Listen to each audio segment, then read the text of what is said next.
They threw him in with the wild alien girl.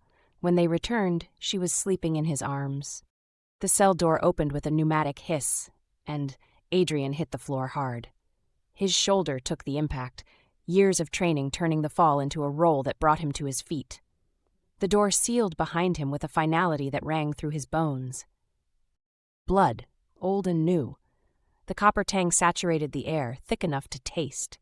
His eyes adjusted to the dim lighting, and the floor came into focus. Scattered bones, some still bearing scraps of flesh. Claw marks scored the metal walls in frantic patterns, deep enough that whatever made them had been trying to dig through solid steel. The guard's laughter echoed through the speaker system. 3 minutes, one said in the reptilian language Adrian had learned during interrogation. I give the human 3 minutes. Generous, I say 2. Adrian's pulse kicked up despite his training. He scanned the cell, 12 feet by 12 feet, no windows, one door, no weapons, and in the corner where shadow pooled deepest, 2 eyes caught the light, yellow-green, luminescent, unblinking. She moved like liquid violence, one moment crouched in darkness, the next airborne, claws extended, fangs bared in a snarl that raised every hair on his neck. Adrian dropped, muscle memory overriding thought. Her body passed inches overhead. He felt the displacement of air, smelled something wild and electric on her skin. She landed where he'd stood, spun, and he got his first real look at her. The intelligence briefings hadn't prepared him. They'd called her species Velkari, described them as aggressive, unstable, prone to berserker rage. They hadn't mentioned she'd be beautiful in the way a storm was beautiful, terrible and magnetic and impossible to look away from. Lean muscle moved under skin that seemed to shift between gray and green in the inconsistent light. Her hair fell wild around pointed ears, and those eyes tracked him with predatory focus that made his hindbrains scream to run. She circled left. He pivoted right, keeping distance between them. His breathing remained controlled, 4 counts in, 4 counts out, the rhythm they'd drilled into him during hostile interrogation training. Her nostrils flared, and something flickered across her face. Confusion, maybe, or curiosity. She lunged again, testing. He sidestepped, didn't raise his hands to fight back. Her claws whistled past his ribs close enough to part his shirt. She recovered instantly, spun low, and he vaulted over the leg sweep that would have shattered his knee. The guards were shouting now, excited, bets being called and raised. Adrian's mind raced through everything he knew about apex predators. They responded to fear. The chemical signature of prey triggered their killing instinct. Running activated their chase drive. Fighting back established you as either rival or food, both targets. But what happened if you were neither? She feinted left, committed right. He moved with her, not away from her, closing the angle instead of widening it. Her claws stopped an inch from his throat. This close, he saw the fine patterns in her iris, the way her pupils dilated and contracted as she processed what he'd done. Her hand trembled. The tendons in her forearms stood out like cables as she fought against her own biology. Instinct demanding she complete the kill, something else making her hesitate. Adrian held her gaze, not challenging, not submitting, just present. His heart hammered against his ribs, but his breathing stayed even, and he knew she could hear it, could probably feel his pulse through the air between them. Easy, he said quietly. The word didn't matter, she probably didn't speak his language, but the tone did. Low, steady, the same voice he'd used to calm a panicked teammate in a hot extraction. Easy. Her ears flicked back, then forward. The snarl faded from her lips. Her claws retracted slowly, and she backed up 2 steps, 3, head tilted like she was trying to solve an equation that didn't make sense. Adrian moved carefully to the wall farthest from her and sat back against the cold metal. Vulnerable posture, but calculated. He kept his hands visible, relaxed on his knees. Every instinct screamed at him to stay on his feet, stay ready, but predators only attacked what acted like prey. She paced, long strides that ate up the small space, her tail, he hadn't noticed the tail before, lashing behind her. Energy radiated off her in waves. She'd circle close and he'd feel the heat of her body, then she'd veer away like she'd hit an invisible barrier. Minutes passed. His legs started to ache from holding still. She stopped directly in front of him, close enough that he had to tilt his head back to maintain eye contact. Her breathing came fast, almost panting. Sweat dampened the fine hair along her collarbone. He started talking. Didn't matter what. He told her about the last sunrise he'd seen on Earth, the way the light caught on morning dew in the grass outside his temporary barracks. His voice stayed low and rhythmic, each word spaced with his controlled breathing. Her pacing slowed. The tension in her shoulders unwound by degrees so small he almost missed them. When she finally stopped moving, she stood in the middle of the cell, swaying slightly. Her hands opened and closed at her sides. The fury that had animated her drained away like someone had opened a valve, and what remained looked almost fragile. She dropped to her knees, caught herself with her palms on the floor, and the sound she made was something between a growl and a sob. Adrian's chest tightened. Whatever they'd done to her, whoever she'd killed, it hadn't been her choice. Not really. He could see it in the way she curled into herself now, in the tremors running through her frame. He shifted his weight forward slightly, testing. She didn't react. Moving with the same careful deliberation he'd used to defuse an explosive, he extended his right hand, not reaching for her, just offering. Palm up, fingers relaxed. She stared at his hand like it was a foreign object. Her lips pulled back from her teeth, not quite a snarl, more a grimace, but she didn't attack. The observation window slid open with a scrape of metal on metal. Adrian didn't look away from her, but he heard the sharp intake of breath from whoever stood beyond the reinforced glass. How is he alive? The voice spoke the reptilian language, but the disbelief was universal. Look at her. A different voice, tinged with something that might have been awe.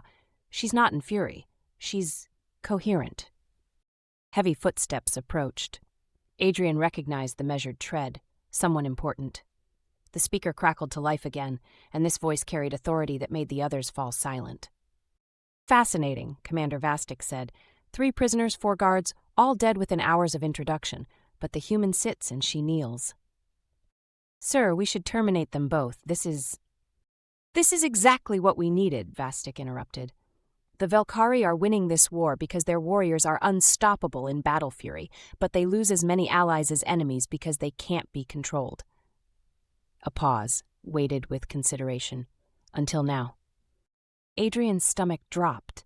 He'd survived the immediate threat, but he'd just made himself valuable. In his experience, being valuable to the enemy was often worse than being dead. Keep them alive, Vastic ordered. Improve their conditions.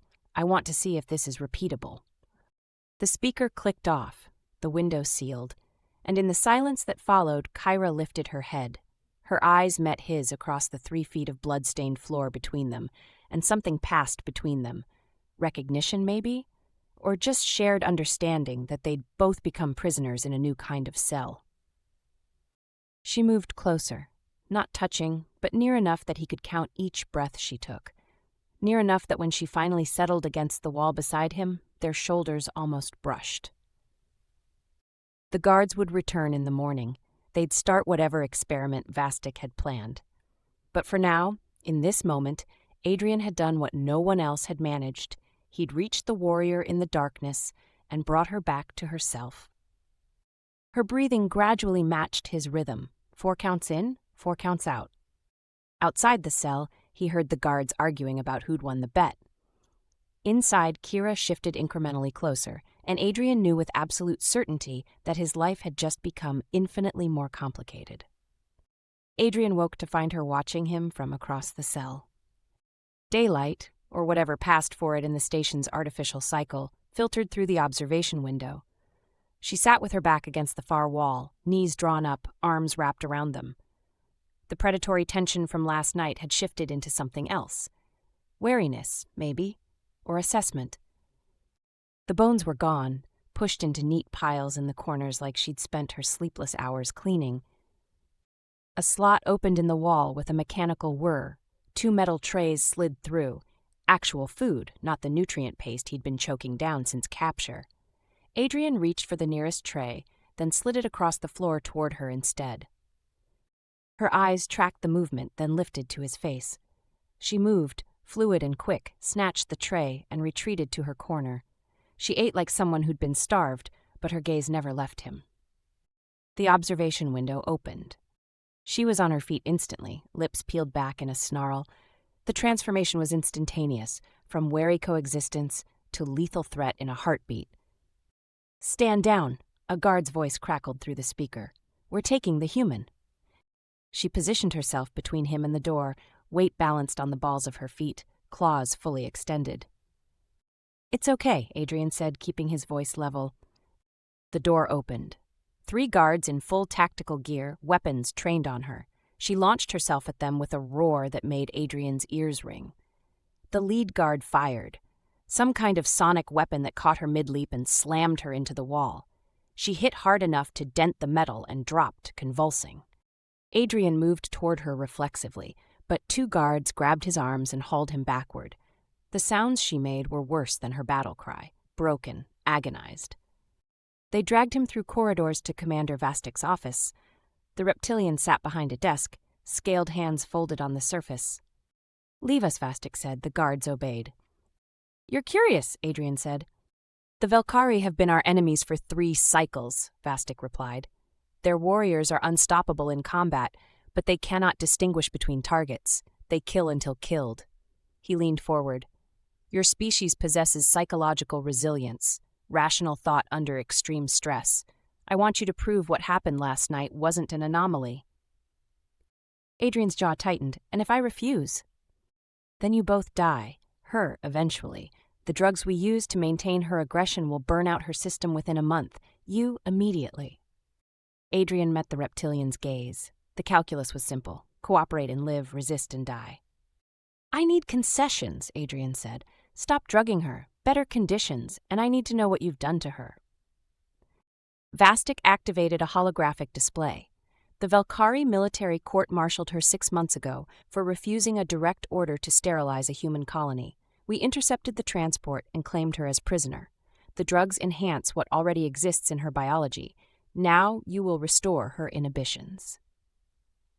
When this is over, you let us both go. When this is over, human, you'll be too valuable to release, but you'll be alive. The guards returned and escorted him back. She was conscious again, huddled in the corner, shaking. The moment the door sealed, she looked up at him with something uncomfortably close to relief. Adrian crossed to her slowly. "Can you understand me?" She stared at him, then haltingly she nodded once. "They want me to train you, help you control the rage. Are you willing to try?" She reached out and pressed her palm flat against his chest, right over his heart. Permission, maybe, or trust. The cell transformed over the next day. Actual bunks appeared, a hygiene station installed in one corner. Adrian started simple, breathing exercises. He'd sit cross-legged and demonstrate, slow inhale, hold, slower exhale. She mimicked him, but her breaths came too fast. He placed his hand on his chest so she could watch the rise and fall. She placed her own hand over her heart, then tried again. Better this time. They spent hours on breathing, then controlled movements that required her to maintain rhythm. She learned faster than he'd anticipated. On the 3rd day, she spoke. "Name." Her voice scraped like gravel. Adrian looked up. "Adrian," he said. She repeated it, testing the syllables. "And you?" Progress came in increments. She started sleeping when he slept, her breathing syncing with his. When they sparred, slow, controlled exchanges, her claws stopped inches from his skin every time. On the 7th day, Vastic's voice crackled through the speaker. Demonstration time. Guards brought in equipment, monitoring devices, an aerosol dispersal system. Kyra went rigid. The guards retreated. The door sealed. The aerosol system activated with a hiss, and Kyra's pupils blew wide. She fought it. But whatever they'd pumped into the air was designed specifically to override Velkari inhibitions. Her lips pulled back from her fangs. "Kyra." Adrian stayed where he was, hands visible. "Listen to my voice." She lunged. He sidestepped, turned to face her as she spun for another attack. "4 counts in," he said. 4 counts out, remember?" She caught him by the throat, claws piercing skin. Blood ran hot down his neck. Her face was inches from his, fangs bared. He brought his hand up slowly and placed it on her face, palm against her cheek, thumb near her ear. "I'm here," he said, voice strained. "Come back." Her whole body shook. The pressure on his throat increased. Another few seconds and she'd crush his windpipe. But her eyes were fighting their way back to awareness. "Breathe with me," he managed. "In, out." His vision started to gray at the edges. Then the pressure released all at once, and he collapsed to his knees, gasping. She went down with him, her claws still in his shoulders now, and the sound she made was that same broken sob from their first night. Adrian wrapped his arms around her, ignored the blood soaking his shirt, and counted breaths until they both stopped shaking. That night she didn't return to her own bunk. She curled up next to him, her back to his chest, his arm draped over her waist. His hand rested just below her heart, feeling it beat steady and strong. Neither of them spoke. Something had shifted between them that went beyond training or survival. She relaxed into him, made a small sound of contentment when he unconsciously tightened his hold. Outside, space stretched infinite and cold. Inside they were warm and alive, and together. The wound on Adrian's neck had scabbed over, 4 precise punctures that pulled when he turned his head. Kyra touched them sometimes when she thought he was sleeping, her claws retracted, fingers gentle as she traced the marks she'd left. Vastic increased the demonstrations. Every few days, guards would arrive with new stimulants, new scenarios designed to trigger her fury. Each time, Adrian brought her back. Each time, it required more of both of them. She sat in his lap now during the sessions, his arms wrapped around her middle, his mouth near her ear, as he talked her down from whatever chemical rage they'd induced. Her claws would dig into his forearms, drawing blood, but she never went for his throat again. The contact became familiar, necessary even, her body learning to associate his touch with safety instead of threat. The nights changed too. She'd press against him on the narrow bunk, seeking heat or comfort, or something neither of them had words for. Adrian would wake with her hair tickling his nose, her breath warm against his collarbone, and find himself reluctant to move. On the 14th day, she spoke more than single words. "Why you help me?" They were sitting against the wall after a particularly brutal demonstration. His shirt was soaked with sweat and blood, his and hers both. She tucked herself against his side, her head on his shoulder. "Because they gave me a choice between helping you and dying," he said honestly. "But that's not why anymore." She lifted her head to look at him. "Why now?" "Because you refused to kill innocents and they punished you for it. Because you've been fighting their drugs and their torture, and you're still here. Because—" he stopped, unsure how to articulate what he felt. "Because you deserve better than being their weapon." Her hand found his, claws carefully retracted. She laced their fingers together, studying the contrast between her gray-green skin and his tan. "I was soldier," she said haltingly. "Good soldier. Win many battle, then they order cleanse colony. I go, see children, human children, same as Velkari children, play, laugh, afraid." Her grip tightened. "I tell Commander no. He say is order. I say is murder." "So they court-martialed you?" "My father," she said quietly. "He court-martial me. Say I bring shame. Velkari warrior not refuse order." Adrian's chest constricted. "Your father?"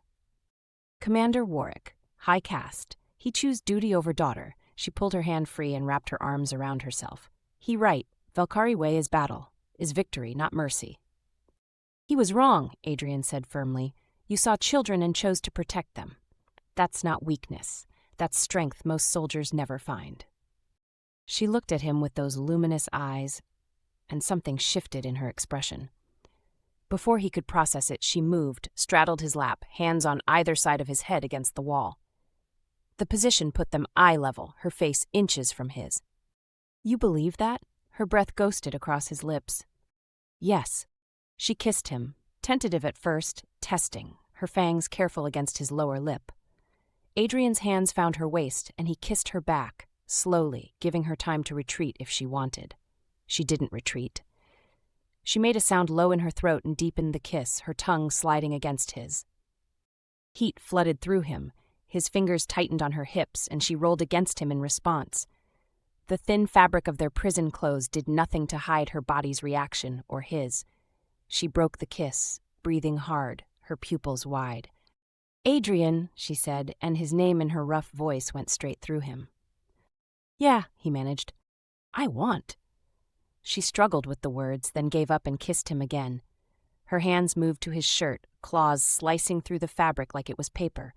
He helped her remove the shredded remains, then reached for the fastenings on hers. She caught his wrists, held them. "You sure?"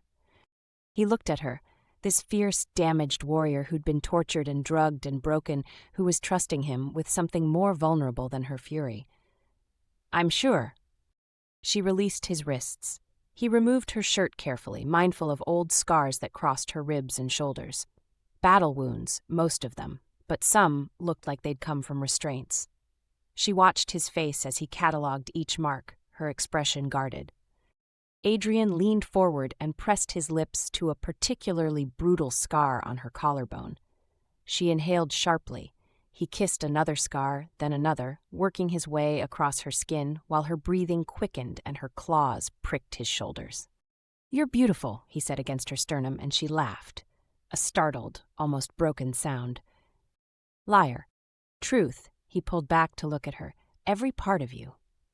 She kissed him again, harder this time, less careful. Her hips rocked against him, and Adrian groaned into her mouth. His hands slid up her back, feeling muscle and bone and the slight roughness of her skin.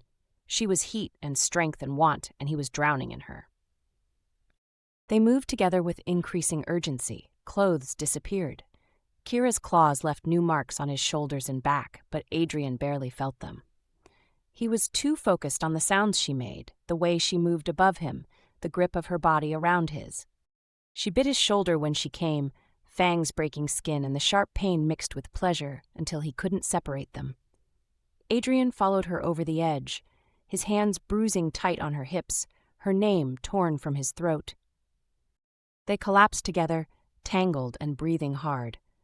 Kyra licked the blood from his shoulder with surprising tenderness, then curled against his chest. Adrian wrapped his arms around her and tried to remember the last time he'd felt this settled in his own skin. The observation window remained closed. If Vastic was watching, he'd given them this privacy at least. "Tell me about you," Kyra said after their breathing had calmed. "Before soldier, before war." Adrian stroked her hair, careful of her ears. "Nothing interesting. Standard childhood, standard education. Joined the military because I was good at it." "A sister, back on Earth. Haven't seen her in 3 years." He paused. "You said your father was Commander Warwick. Any other family?" "Mother dead in battle, honorable death." Her tone suggested she didn't entirely agree with that assessment. "2 brothers, younger. They choose father over me. Is Velkari way." "I'm sorry." She shrugged, but the gesture lacked conviction. "You lose family to war. I lose family to choice. Same result." "Not the same," Adrian said. "Your family chose to abandon you. Mine doesn't know I'm alive. That's different." She considered this, then nodded against his chest. They lay in silence for a while, and Adrian thought she'd fallen asleep. Then she spoke again. "What happened when Vastic finished his experiment?" The question hung between them, heavy with implications. Adrian didn't have a good answer. Vastic had made it clear they wouldn't be released. Best case scenario, they'd spend the rest of their lives as test subjects. Worst case, they'd be separated. Adrian used to train other handlers, Kyra paired with someone else. "We'll figure something out," he said. "Liar," she said again, but without heat. "Optimist." She huffed a laugh. "Same thing in war." "Maybe." He tightened his arms around her. "But I didn't survive this long by giving up. Neither did you." She lifted her head to look at him, and whatever she saw in his face made her expression soften. She kissed him again, slower this time, thorough. When she pulled back, her eyes held something that made his breath catch. "If we die," she said quietly, "I glad at you." "We're not going to die," Adrian said, wishing he believed it. Kyra settled back against him with a sound that might have been agreement or skepticism. Outside their cell, the station hummed with activity. Guards changing shifts, other prisoners being moved, the constant background noise of captivity. Inside, they held each other and pretended the walls weren't closing in. The explosion shook the cell hard enough to knock them both off the bunk. Adrian hit the floor in a crouch, instincts flaring. Kyra landed on all fours beside him, head swiveling toward the door. Another explosion, Closer this time, and the lights flickered before emergency systems kicked in, bathing everything in red. Alarms shrieked through the corridors. Running footsteps pounded past their cell, guards shouting in the reptilian language, weapons fire crackling in the distance. "What happening?" Kyra's ears were flat against her skull, her whole body coiled tight. Adrian moved to the observation window. Through the reinforced glass, he could see guards running toward the command section. One stopped, spoke frantically into a comm unit, then sprinted away. In the brief moment of clarity, Adrian caught sight of something through the far viewport. Ships. Sleek, predatory vessels that he recognized from intelligence briefings. "Velkari," he said, "your people are attacking the station." Kyra was beside him instantly, pressing close to the window. Her breath fogged the glass as she stared at the ships. Something complicated crossed her face. Hope, fear, longing, all tangled together. The cell door lost power. It slid open with a grinding sound, leaving them staring at empty corridor. They looked at each other. The same understanding passed between them. This was their chance, maybe their only chance. "Together," Kyra said. "Together," Adrian agreed. She took point, moving with lethal grace through the damaged corridors. Adrian followed, his body falling into the tactical rhythm he'd honed over years of operations. They worked in sync without needing to communicate. She'd pause at corners, he'd cover high while she checked low. They'd advance in coordinated bursts. The first guards they encountered were focused on sealing a breach. Kyra hit them like a storm, fast, brutal, efficient. Adrian provided support, taking the one who tried to flank her. The fight lasted seconds. Adrian retrieved a weapon from the fallen guard, checked the charge. Half full, better than nothing. They moved deeper into the station. More bodies appeared, some reptilian, some Velkari. The attackers were pushing hard toward the command center. Adrian's mind raced through possibilities. If Kyra's people breached the station, they'd be looking for prisoners, intelligence, anything valuable. They rounded a corner and stopped. A dozen human prisoners knelt in a cargo bay, hands bound, guards standing over them with weapons raised. One guard was shouting into a comm unit, something about hostages, leverage, negotiations. Kyra's whole body went rigid. Her breathing changed, quickened. Adrian felt the shift in her before he saw it, the way her muscles bunched, the low growl building in her chest. "Kyra," he said quietly, "we need a plan." She wasn't listening. Her pupils had blown wide and her lips pulled back from her fangs. The guards hadn't seen them yet, too focused on their prisoners, but that would change the moment Kyra moved. And she was about to move. "Kyra, wait."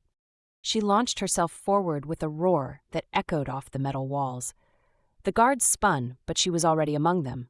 Claws ripped through armor. Fangs found throats. She moved like something primal and unstoppable, and the guards didn't stand a chance. Adrian swore and followed, weapon raised.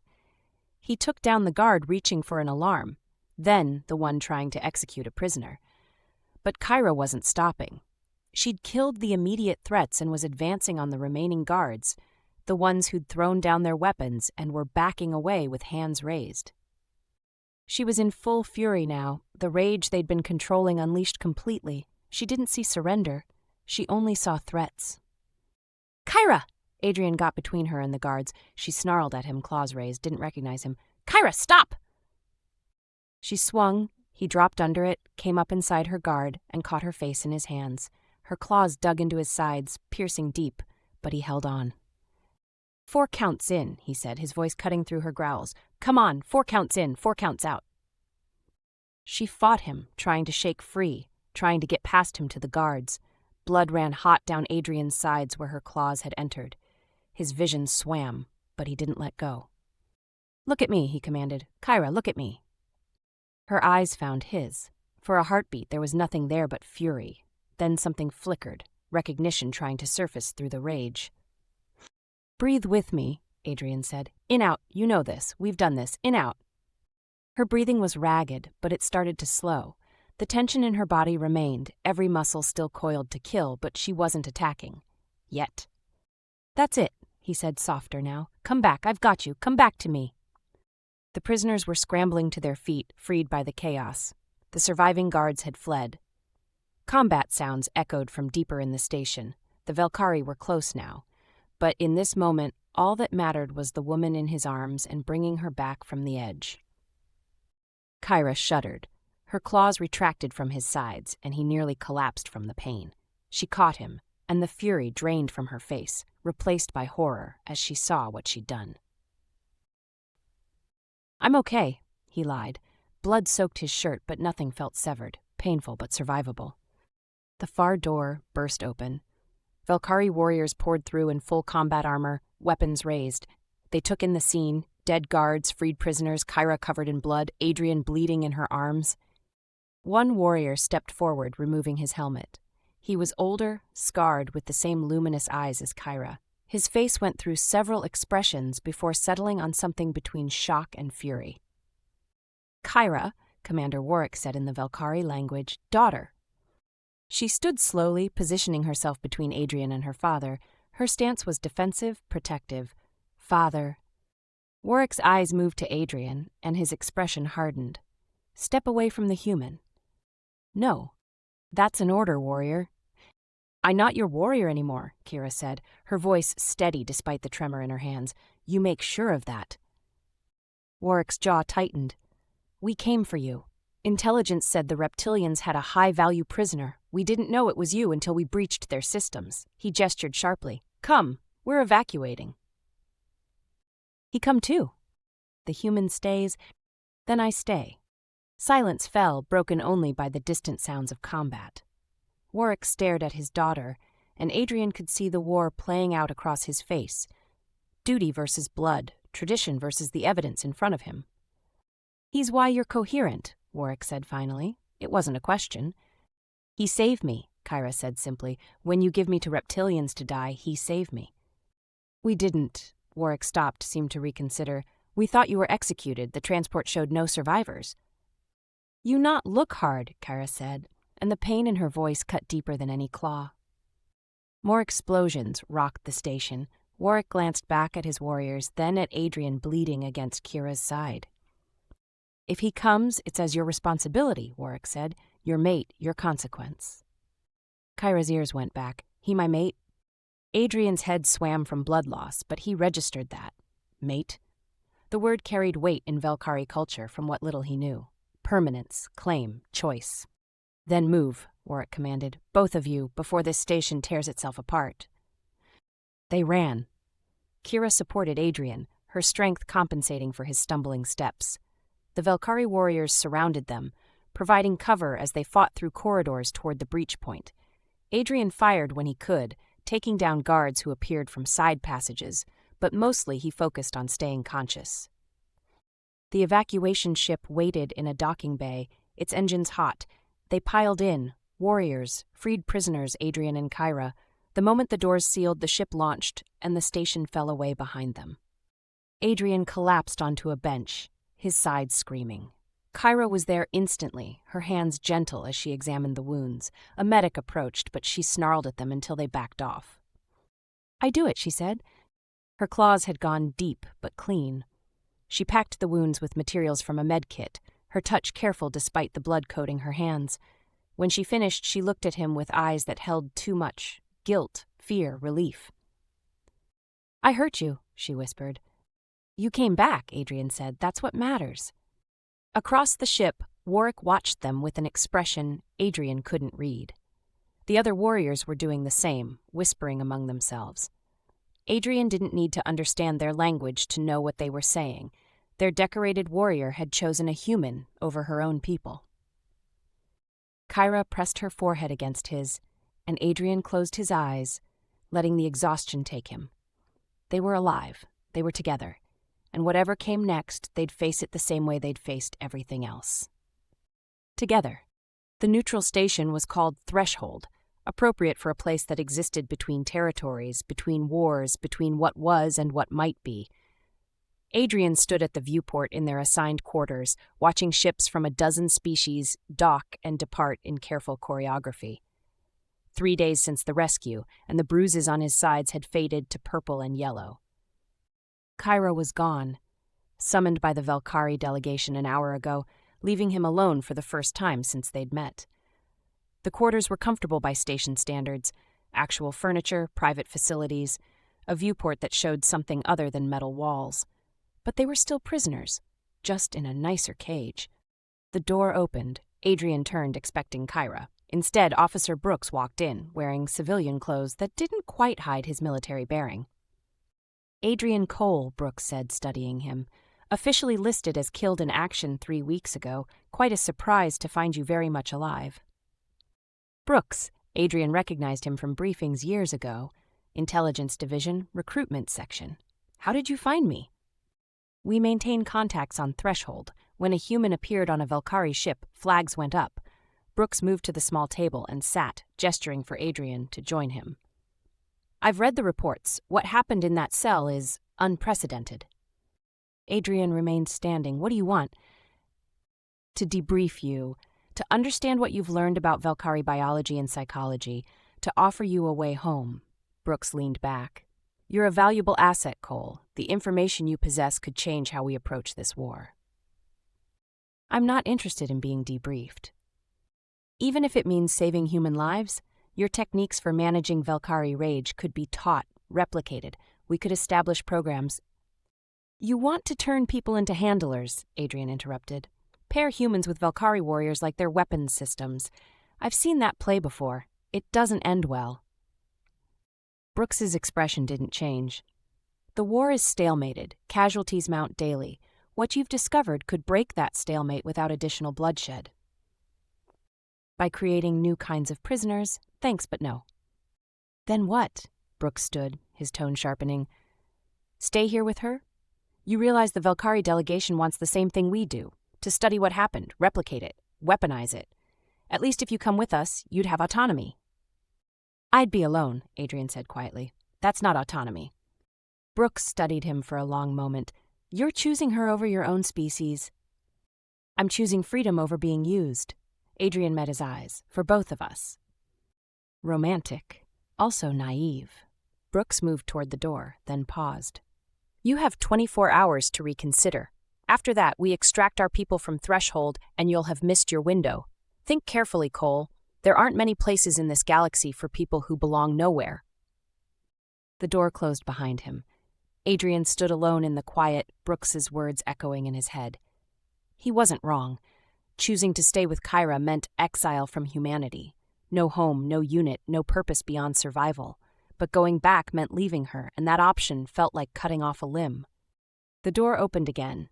This time it was Kyra, and one look at her face told him the Velkari delegation had said similar things.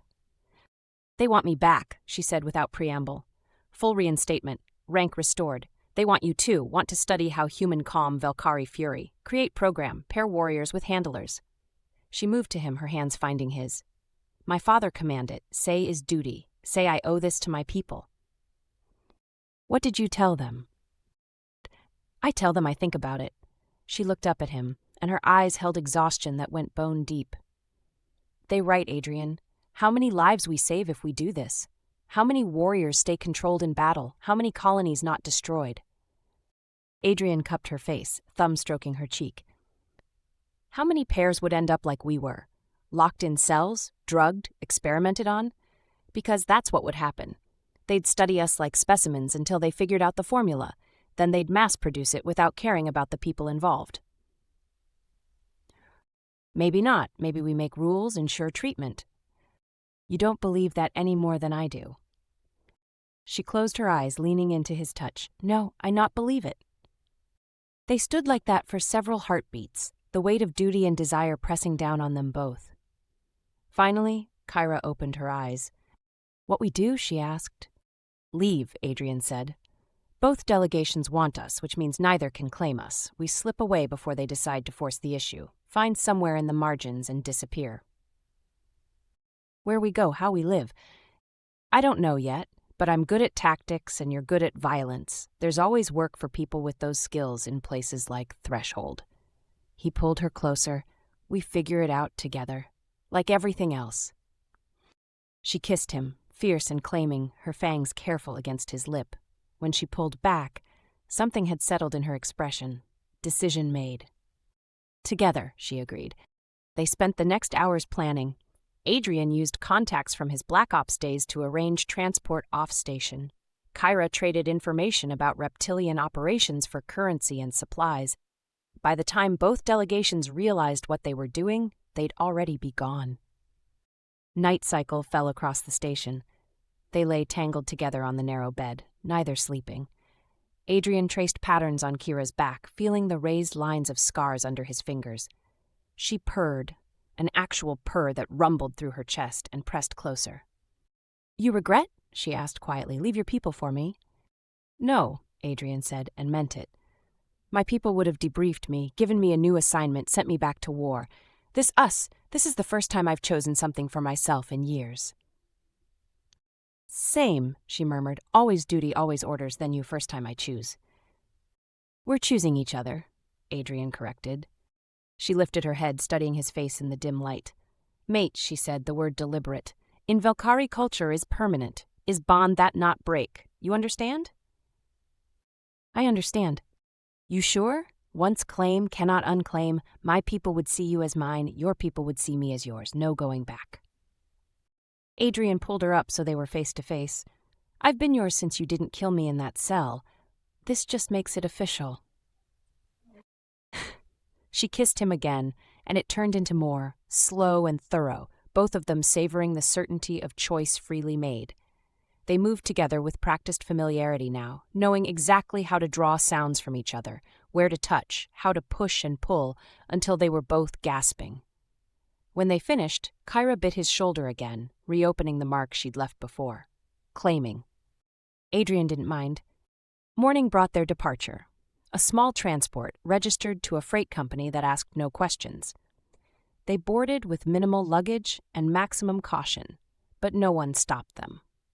Both delegations were too busy arguing with each other to notice two prisoners slipping away. The transport launched, and Threshold fell away behind them. Adrian watched it shrink in the viewport until it was just another point of light among millions.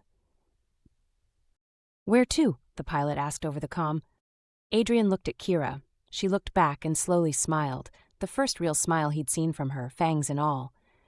"Anywhere," Adrian told the pilot. "Somewhere with work and no questions."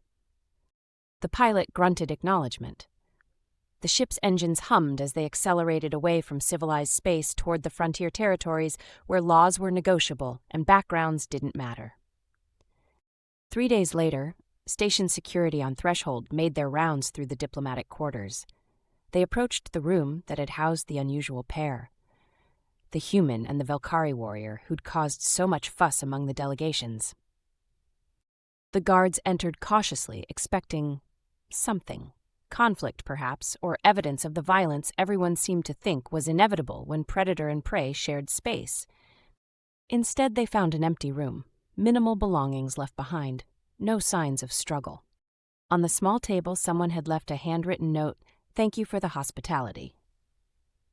The guards looked at each other, shrugged, and moved on. Just another pair of refugees disappearing into the vast galaxy, barely worth mentioning in their reports. But if they'd looked closer at the rumpled bed, they might have noticed something. If they'd understood what they were seeing, they might have realized its significance. Two people had slept there, tangled together, peacefully. A warrior who'd killed dozens without hesitation, and a soldier trained for lethal efficiency, both trusting each other enough to be vulnerable, both choosing each other over duty, over species, over everything else. It was unprecedented, impossible.